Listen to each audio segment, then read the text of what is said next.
북한 국가가 직접 선발한 해외 파견 헤드 셰프. 러시아 블라디보스토크에서 북한 음식점을 이끌던 그는 누구보다 요리에 자부심이 강한 사람이었습니다. 그런 그가 어느 날 동료들 몰래 숨어 들어간 한국 식당에서 된장찌개 한 숟가락을 입에 넣는 순간 그 자리에서 굳어버렸습니다. 같은 된장, 같은 두부, 같은 애호박인데 음식이 완전히 달랐습니다. 20년 요리사 인생이 무너지는 소리가 들렸다고 했습니다. 도대체 그 찌개 한 그릇이 그에게 무엇을 보여줬기에 그는 결국 어린 자녀까지 데리고 목숨을 건 탈북을 결심하게 되었을까요? 지금부터 그 이야기를 들려드리겠습니다. 이 영상이 도움이 되셨다면 구독과 좋아요 부탁드립니다. 여러분의 관심이 더 많은 탈북민들의 진실된 이야기를 전할 수 있는 힘이 됩니다. 제 고향은 평양입니다. 평양이라고 하면 다들 거기 살면 좋았겠네요 하시는데 글쎄요. 평양도 평양 나름이지요.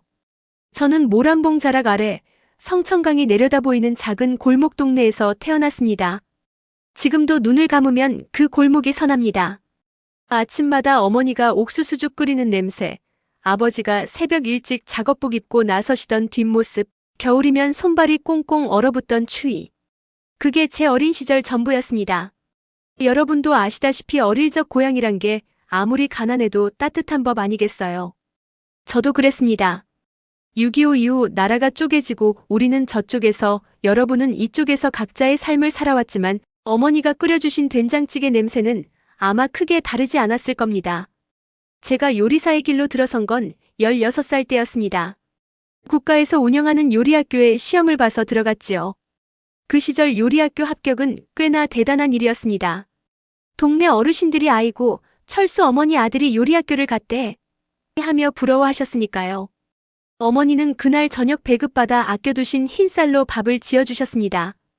흰쌀밥이라니 그때만 해도 그게 얼마나 귀한 것인지 여러분도 짐작이 가시지요. 요리학교를 졸업하고 저는 평양의 한 구경 식당에 배치를 받았습니다. 일하는 건 고됐지만 그래도 나름 자부심이 있었습니다. 나라를 위해 요리를 한다는 자부심이요. 그 시절 저는 체제를 의심하지 않았습니다. 당이 시키는 대로 위에서 내려오는 식단대로 배급된 재료로 요리를 했습니다. 재료가 부실해도 원래 이런 거다 하고 생각했지요. 비교 대상이 없었으니까요. 그러다 제 인생을 완전히 바꿀 기회가 찾아왔습니다. 35이 되던 해 국가로부터 해외 파견 통보를 받은 겁니다. 러시아 블라디보스토크. 거기 있는 북한 음식점의 헤드 셰프로 가라는 것이었습니다. 당시에는 그게 얼마나 큰 행운인지 몰랐습니다. 그냥 나라가 시키는 일이려니 했지요. 그런데 그것이 시작이었습니다. 제 눈이 열리는 긴 여정의 첫 문이 그렇게 조용히 열렸습니다. 블라디보스토크에 도착한 첫날, 저는 눈을 의심했습니다. 공항을 나서는 순간부터 달랐습니다. 거리에 자동차가 넘쳐났고 상점 유리창 너머로는 온갖 물건들이 쏟아져 나올 듯 진열되어 있었습니다. 평양에서도 중심부는 나름 번듯하다고 생각했는데 이건 차원이 달랐습니다. 마치 영화 속 장면 같았습니다. 그래도 저는 속으로 이렇게 중얼거렸습니다. 자본주의 나라니까 겉만 화려하겠지. 저 사람들은 다 불행할 거야. 그렇게 배웠으니까요. 제가 일하게 된 북한 음식점은 블라디보스토크 시내 중심가에 있었습니다. 외화벌이 목적으로 국가가 운영하는 곳이었지요. 종업원들도 전부 북한 사람들이었고 우리끼리만 생활하도록 되어 있었습니다. 외출은 정해진 시간에 정해진 루트로만 가능했습니다. 그야말로 러시아 안에 있는 작은 북한이었지요. 옆집에서 다 들여다보는 것처럼 우리는 서로를 감시하고 또 감시받았습니다. 그런데 음식점에 손님이 오기 시작하면서 문제가 생겼습니다. 러시아 손님들, 중국에서 온 관광객들, 심지어 가끔 한국 사람처럼 보이는 손님들도 있었습니다. 그들은 식사를 하면서 스마트폰이라는 걸 꺼내 들었습니다. 손바닥만 한 기계 하나로 세상 모든 걸 보고 듣는 것 같았습니다.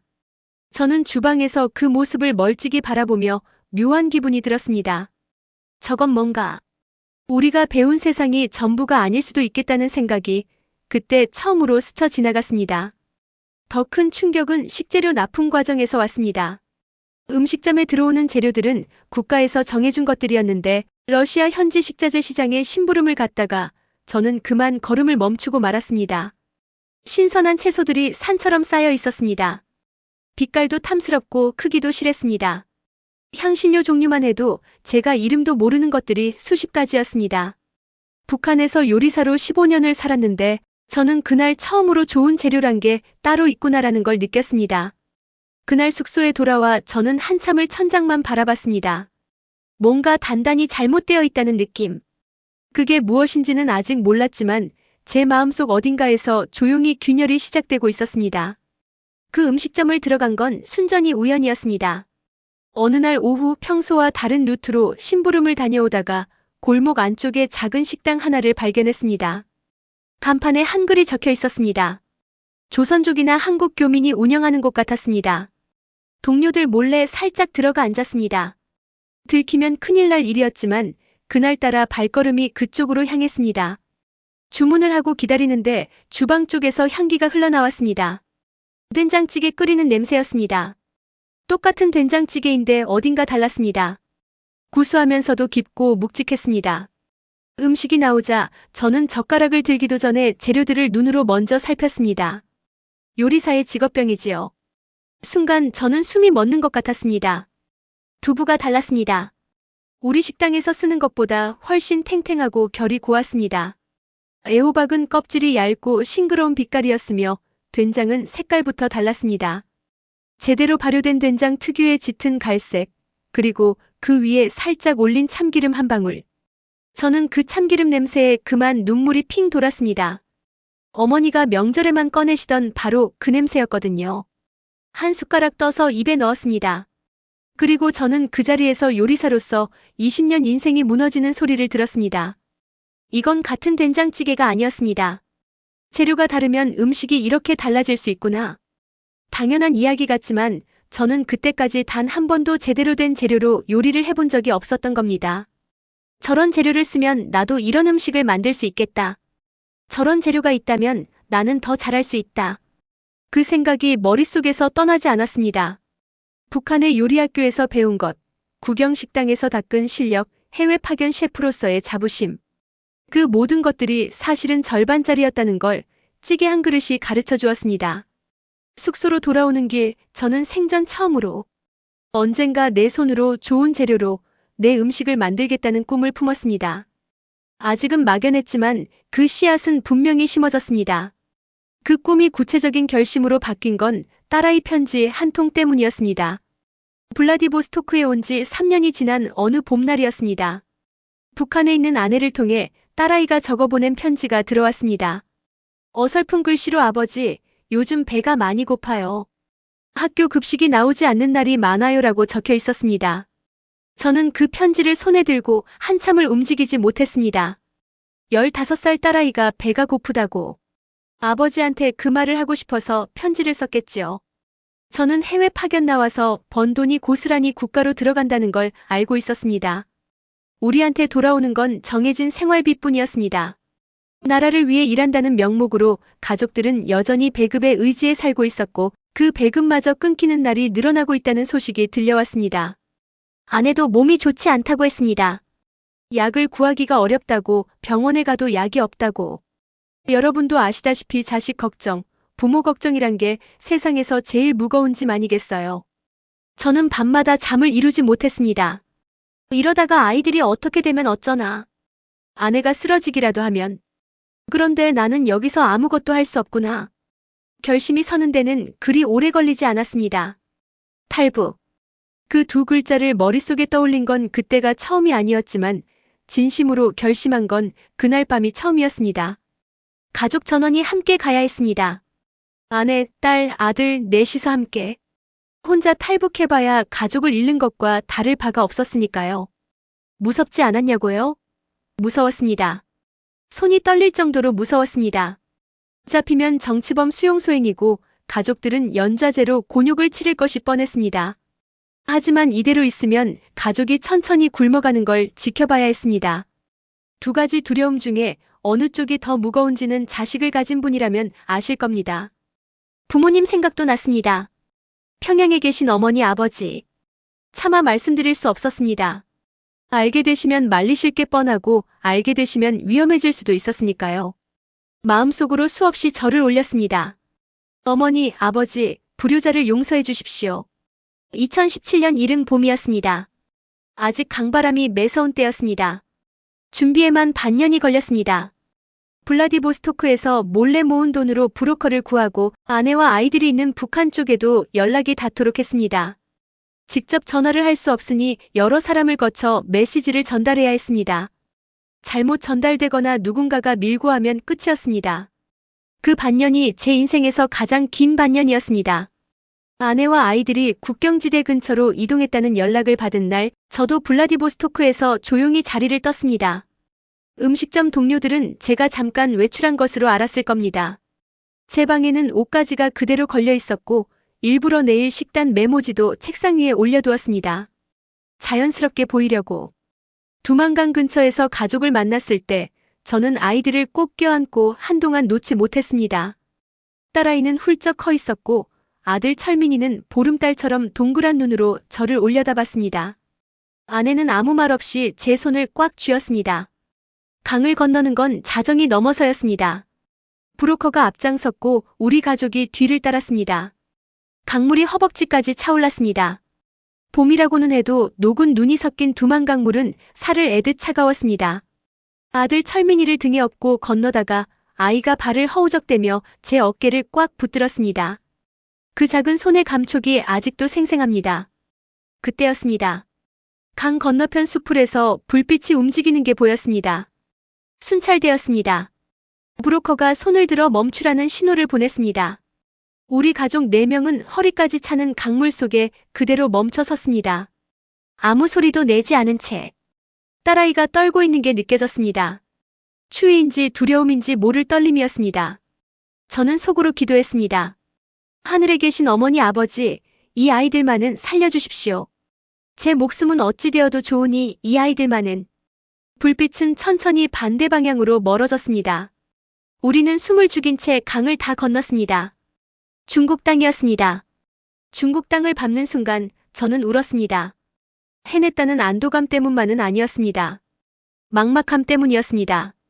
여기서 우리 가족이 어떻게 살아야 하나?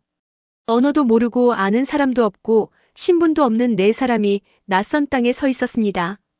다행히 브로커가 연결해준 곳이 있었습니다. 연변 조선족 자치주의 작은 농촌 마을이었습니다. 이른이 넘으신 조선족 할머니가 광에 우리를 숨겨주셨습니다. 할머니는 같은 핏줄인데 어떻게 모른 척하냐고 하시며 밥을 챙겨주셨습니다. 그 따뜻한 밥 한 그릇이 어찌나 감사하던지요.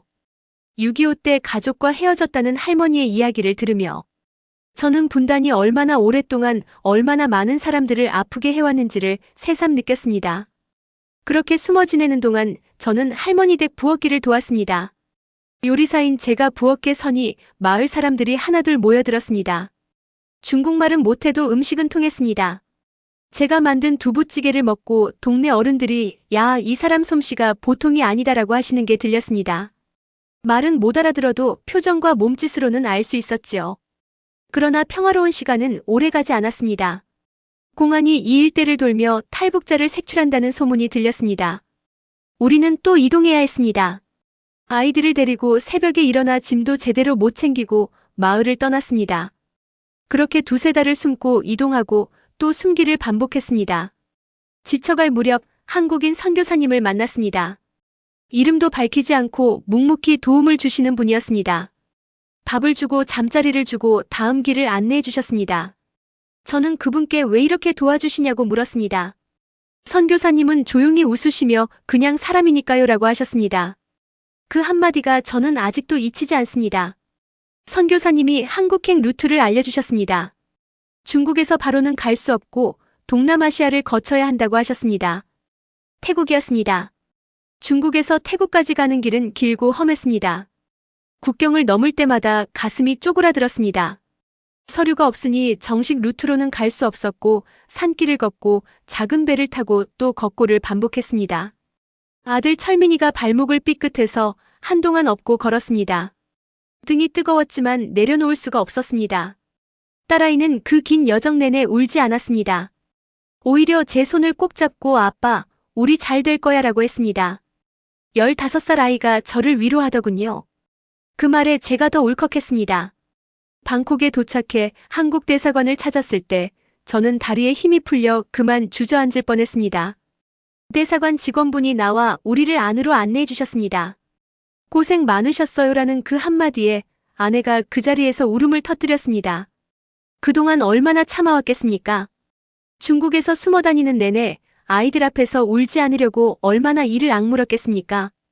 대사관 안에서 기다리는 며칠 동안 우리는 또 다른 불안과 싸워야 했습니다. 혹시 송환되는 것은 아닐까 하는 두려움이었습니다. 중국으로 돌려보내진다는 소문이 돌기도 했습니다. 밤마다 잠을 설쳤습니다. 그러나 결국 우리 가족은 한국행 비행기에 올랐습니다. 비행기가 이륙하는 순간 저는 창밖을 바라보며 조용히 작별 인사를 했습니다. 평양이여, 두만강이여, 내 어머니 아버지가 계신 그 땅이여. 언젠가 다시 볼 수 있기를. 인천공항에 내리던 순간을 저는 평생 잊지 못할 겁니다. 공항 바닥이 유리처럼 반짝였습니다. 사람들이 바쁘게 오갔고 안내방송이 울려 퍼졌습니다. 분명히 한국어인데 억양이 달랐습니다. 아들 철민이가 아빠 여기가 한국이야? 하고 물었습니다. 저는 그래 여기가 한국이야 하고 대답했는데 그 말을 하면서 눈물이 왈칵 쏟아졌습니다. 입국 후 곧바로 국가정보원 합동신문센터로 안내되었습니다. 탈북자가 입국하면 일정 기간 조사를 받는 것이 원칙이라고 했습니다. 솔직히 처음에는 무서웠습니다. 또 다른 신문인가 싶어서요. 북한에서 보위부 조사라는 게 어떤 것인지 아는 저로서는 당연히 긴장이 되었습니다. 그런데 달랐습니다. 담당 직원분이 먼저 고생하셨습니다. 아이들 데리고 오시느라 많이 힘드셨겠어요라고 하시더군요. 조사를 받는 게 아니라 이야기를 나누는 분위기였습니다. 어디서 왔는지, 어떤 경로로 왔는지, 북한에서 무슨 일을 했는지. 저는 있는 그대로 이야기했습니다. 요리사였다고, 블라디보스토크에서 파견 근무를 했다고. 그 과정에서 저는 처음으로 실감했습니다. 여기는 적이 없구나. 적어도 내 편을 해치려는 사람은 없구나. 그 단순한 사실이 얼마나 크게 다가오던지요. 조사를 마치고 하나원에 입소했습니다. 경기도 안성에 있는 탈북자 정착 교육시설이었습니다. 거기서 석 달 동안 한국 사회에 대한 교육을 받았습니다. 지하철 타는 법, 은행 이용법, 의료보험 쓰는 법. 어르신들이 우리나라에서 당연하게 쓰시는 것들이 저한테는 하나하나 다 새로웠습니다. 하나원 교육 중에 처음으로 대형마트에 견학을 갔습니다. 식품 코너에서 저는 그만 2시간을 서 있었습니다. 신선한 채소가 종류별로 가득 쌓여 있었고 된장, 간장, 고추장이 브랜드별로 수십 종류씩 진열되어 있었습니다. 참기름 한 병을 집어들고 뚜껑을 열어 냄새를 맡았습니다. 블라디보스토크 그 한국 식당에서 맡았던 바로 그 냄새. 어머니가 명절에 꺼내시던 바로 그 냄새. 저는 그 자리에서 결심했습니다. 이 재료들로 요리를 하겠다고. 반드시. 하나원을 나와 서울에 정착한 후 저는 먼저 식당 아르바이트부터 시작했습니다. 접시를 닦고 재료를 손질하고 설거지를 했습니다. 20년 넘은 요리사 경력이 있는 제가 말이지요. 처음에는 자존심이 상하기도 했습니다. 하지만 곧 마음을 고쳐먹었습니다.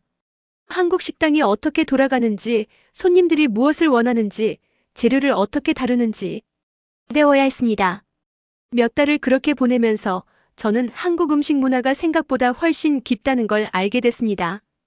재료 하나도 허투루 다루지 않았습니다. 된장은 몇 년 된 것인지 따지고 고추는 산지가 어디인지 확인하고 참기름은 직접 짠 것을 쓰는 집도 있었습니다. 블라디보스토크에서 그 작은 식당에서 느꼈던 감동이 그냥 온 것이 아니었습니다.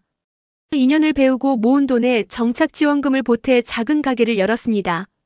서울 은평구의 이면도로 작은 상가였습니다. 보증금도 빠듯하고 인테리어도 소박했습니다. 메뉴는 단촐하게 잡았습니다. 평양냉면, 평안도식 순대국밥, 그리고 어머니 손맛을 기억해서 만든 옥수수빵. 북한 전통 요리에 한국의 좋은 재료를 쓰는 것, 그것이 제 가게의 전부였습니다. 처음 2달은 손님이 없었습니다. 파리만 날렸습니다. 아내가 밤마다 걱정을 했지만 저는 흔들리지 않았습니다. 블라디보스토크에서 깨달은 것, 좋은 재료는 반드시 음식을 바꾼다는 것. 그걸 믿었습니다. 석 달째 되던 어느 날 동네 어르신 한 분이 오셔서 평양냉면을 드시고는 아이고 이게 진짜 평양냉면 맛이네. 60년 만에 맛보는 것 같아라고 하셨습니다. 이산 가족 어르신이셨습니다. 그날 저는 주방에서 몰래 눈물을 훔쳤습니다. 소문이 나기 시작했습니다. 방송국에서 연락이 왔습니다. 탈북자가 운영하는 음식점이라는 사연에 취재 요청이 왔습니다. 방송을 타고 나자 손님이 줄을 섰습니다. 저는 그 줄을 보며 생각했습니다. 재료를 아끼지 말자. 그게 처음이자 마지막 원칙이었습니다. 식당을 연 지 3년이 지났을 때 저는 가맹점 문의를 받기 시작했습니다. 처음에는 망설였습니다. 프랜차이즈를 하면 재료를 대량으로 써야 하는데 그러면 질이 떨어지는 것 아닐까? 제가 가장 두려워했던 것은 그것이었습니다. 블라디보스토크 북한 음식점에서 국가가 정해준 재료를 쓰며 반쪽짜리 요리를 해야 했던 그 시절로 돌아가는 것만 같은 느낌이 들었습니다. 하지만 방법이 있었습니다. 좋은 재료를 직접 소싱해서 가맹점에 공급하면 되었습니다. 충북 농가와 직거래를 시작하고 강원도 된장 장인과 계약을 맺고 참기름은 경남의 한작은 방앗간과 손을 잡았습니다. 규모가 커져도 재료만은 타협하지 않겠다는 원칙을 지켰습니다.